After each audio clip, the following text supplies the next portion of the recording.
அடிச்சு என் அன்பு தம்பி தங்கையிலே இதே மாதிரி ஒரு குற்றவாளி ஆட்டோல போகும்போது ஒரு பெண்ணுகிட்ட தகராறு பண்ணிட்டாரு, அடிச்சு இந்த காலையும் கையும் உடைச்சு சக்கர வண்டியில தள்ளிட்டு வராங்க.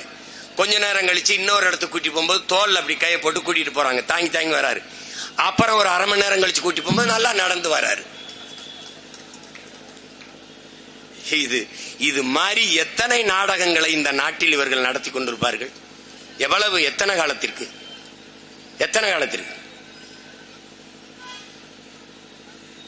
25க்கும் மேற்பட்ட காவல் நிலைய மரணங்கள் இந்த ஆட்சியில் மட்டும் நடந்திருக்கு.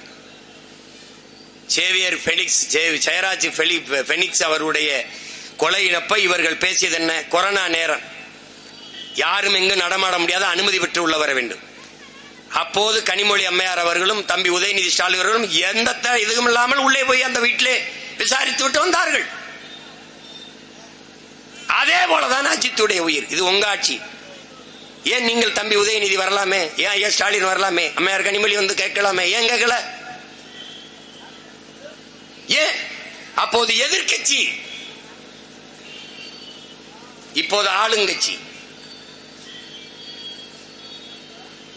எப்படி இருக்கிறது?